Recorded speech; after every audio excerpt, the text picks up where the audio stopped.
Okay, fifth graders, homework tonight. So much like we've done in class, we're going to be looking for the least common denominator for 12 and 6. If you remember, sometimes we do those circles, those little Venn diagrams, to find our least common multiple.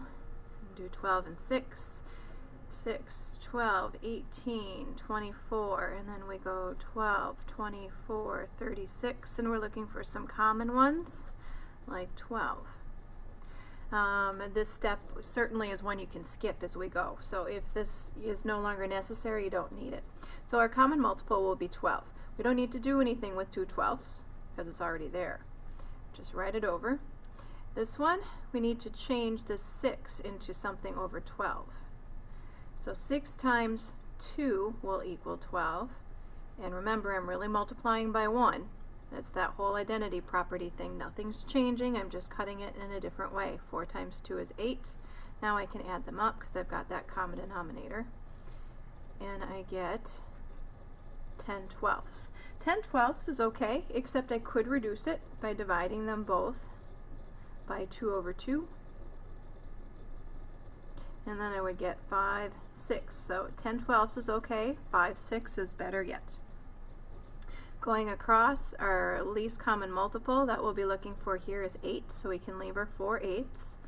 But 1/4, we're going to need to change it to something that has 8 as a denominator. 4 times 2 is 8, so we need to do it to the top also, so it's still a 1. 1 times 2 is 2. We can just add straight down now because we've got that common denominator of 8. 4 plus 2 is 6, 6 eighths. Or if you want to reduce it, you could divide them both by 2. And then that would be 3/4. Would be a better answer. 6 eighths is just fine though. Moving on, our least common multiple here would be 10, so we can just leave our 2 tenths. This one, we're going to multiply it by 2 over 2. So I get 10 in the bottom. 5 times 2 is 10. 3 times 2 is 6. I don't need to do anything to that 2 tenths. Just add them up. Keep that same denominator of 10. 6 plus 2 is 8, and I get 8 tenths. And that can be reduced because I can divide them both by 2, and I would get 4/5. That would be our better answer, 4/5. And here, our common denominator would be 9, our least common multiple. So we're going to multiply this by something that will get us over 9. 3 times 3 will be 9. And in order for it to be a 1, we have to have the same in the numerator. 1 times 3 is 3, so we get 3/9, plus we can keep our 3/9. Add those two together, and you get 6/9. 6/9 is okay, but it can also be reduced. You can divide them both by 3, and you would get 2/3 if you reduced it, which would be a better answer. Your 6th grade teachers will be expecting that to be reduced.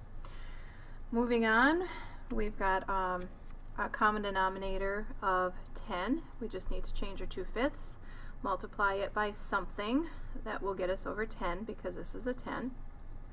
5 times 2 is 10, and then if we do it to the bottom, we have to do it to the top, so we have a 1. 2 times 2 is 4, so 2 tenths plus 4 tenths, add them up, and you get 6 tenths.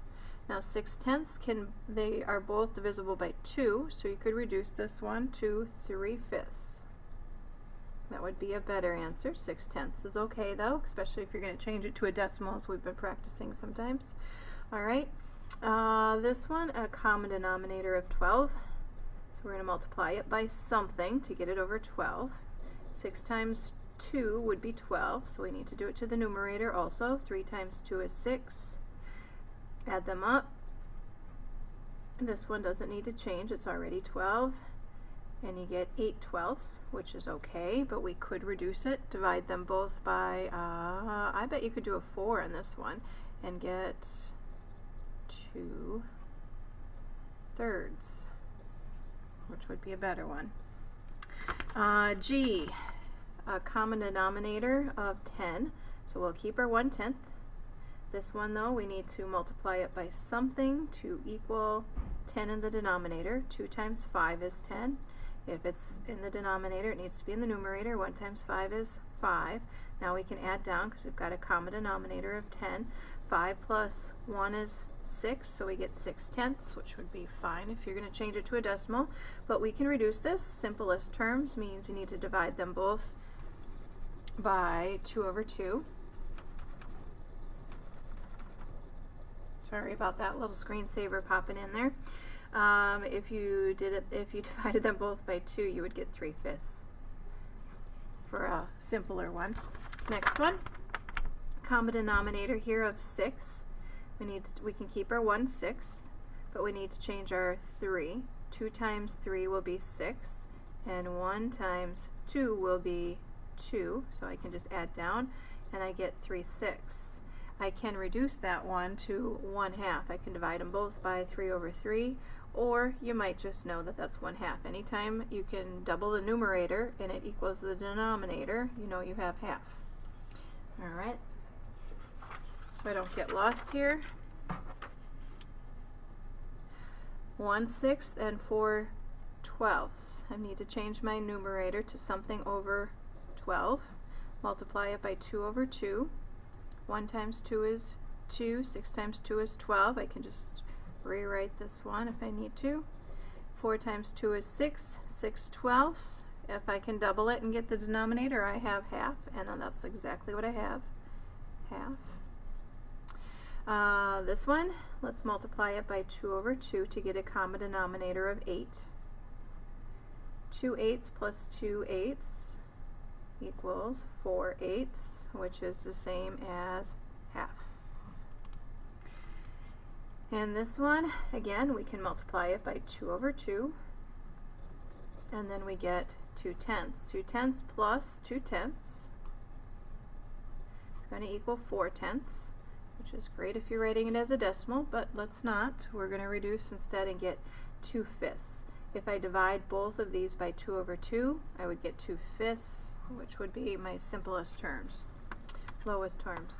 This one, common denominator of 14. If I multiply this by 2/2, I get a denominator of 14, 2/14, and this one will keep the same, 4/14, and we'll get 6/14 when we add them all up. And that one can be reduced. We can divide them both by 2/2, and we would get 3/7 for simplest terms on that. Nothing wrong with 16/14. It's just a habit that we need to get into. Oh, this time we have 3 addends, which is a little bit trickier when we've got fractions. I can already see a common denominator of 12. Hopefully you do as well. We need to change both of these, and we can keep our 3/12. This one will multiply by 3/3, and we'll get 3/12. This one will multiply by 4/4, and we will get 4/12. And then we've already got our 3/12, so add up the three add-ends here. 3 plus 4 is 7, plus another 3 is 10, so we get 10/12, which can be reduced. Divide them both by 2, and you get 5/6. Next, we've got a common denominator of 10. So let's multiply this one by 5/5, and we'll get 5/10. And then we've already got our 1/10. And here we need to multiply by 2/2, and we will get 2/10. Add them all up. 5 plus 1 plus 2 will be 8. Our denominator stays 10. We get 8/10, which can be reduced to 4/5. Moving on over, our common denominator will be 14. We're going to multiply this by 2/2, and we will get 4/14. We'll multiply this one again by 2/2, and we will get 2/14. And 1/14, we can just write it on over. Add our numerators. 1 plus 4 plus 2 would be 7. 7/14, which is the same as half, because we would divide them both by 7 in this case. Half will be our final answer. This one, common denominator of 8, we won't have to change those. We just have to change this one in the middle. We'll multiply it by 4/4. 2 times 4 is 8. 1 times 4 is 4. And then we can keep our 1/8 and our 1/8. Add our numerators all together. Remember, numerators are those top numbers. 4, 5, 6, 6/8. And we can reduce this by dividing both of them by 2, and if we do, we get 3/4. for our simplified form. Oops, I'm off the screen. Sorry about that. 3/4 for our simplified. Thanks for working with me today.